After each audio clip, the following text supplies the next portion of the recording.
یہ عظیم فلسفی سقراط کا ایک سبق آموز واقعہ ہے۔ سقراط ایک بہت بڑے فلسفی تھے اور کسی حد تک طب یعنی میڈیسن کے بھی بانی سمجھے جاتے تھے، یعنی میڈیسن کو ایجاد کرنے والے، پیدا کرنے والے تھے۔ وہ دن رات پہاڑوں میں جڑی بوٹیوں کی تحقیق میں مصروف رہتے تھے، ریسرچ کرتے رہتے تھے۔ ایک دن سارا دن گھوم پھر کر وہ بہت تھک گئے۔ راستے میں ایک دکان کے چبوترے پر پاؤں پھیلا کر بیٹھ گئے اور وہیں نیند آ گئی۔ اسی دوران بادشاہ کا آگے آگے نعرہ بازی کرنے والے اور عصا بردار یعنی لاٹھیوں کے ساتھ چل رہے تھے اور زور زور سے پکار رہے تھے، راستہ خالی کرو، ہٹ جاؤ۔ مگر سقراط گہری نیند میں تھے، انہیں کسی بات کی خبر نہ ہوئی۔ بادشاہ کی سواری بالکل قریب آ گئی۔ بادشاہ کو یہ بات بہت ناگوار گزری کہ ایک عام آدمی پاؤں پھیلا کر اور بادشاہ کی عظمت کا کوئی لحاظ نہیں کر رہا۔ اسے یہ گستاخی اور بے ادبی محسوس ہوئی۔ غصے میں آ کر بادشاہ سواری سے اترا اور سقراط کو زور سے لات مار دی۔ سقراط فوراً جاگ گئے اور بادشاہ کی طرف دیکھا۔ بادشاہ نے تکبر سے کہا، کیا تم جانتے ہو میں کون ہوں؟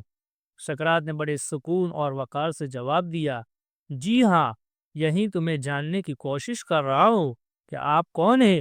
ابھی تک میں اس نتیجے پر پہنچا ہوں کہ شاید آپ کسی جنگلی جانور جیسے ہیں، کیونکہ لات مارنا تو جانوروں کا۔ سقراط نے نہایت وقار کے ساتھ کہا، بادشاہ سلامت، آپ جن چیزوں کو اپنی عظمت کی دلیل بنا رہے ہیں، یعنی خزانہ، فوج، ہتھیار اور دولت، یہ سب آپ کے اندر نہیں ہے بلکہ باہر کی چیزیں ہیں۔ مجھے یہ بتائیے کہ آپ کے اندر کون سی ایسی خوبی ہے جس کی بنیاد پر آپ خود کو عظیم کہتے ہیں؟ یہ سب بیرونی سہارے ہیں۔ اگر خزانہ، فوج، تاج اور تخت آپ سے چھین جائے تو آپ کی عزت بھی ختم ہو جائے گی۔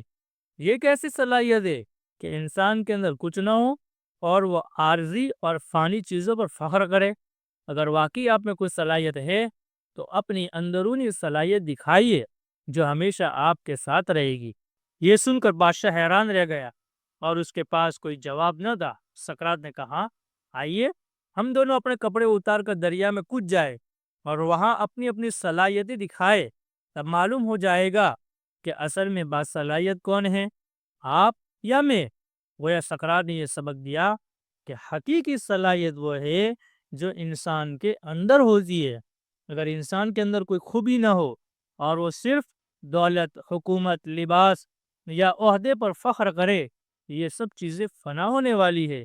جب یہ چھن جائے گی تو انسان بے وقعت اور ذلیل ہو جائے گا۔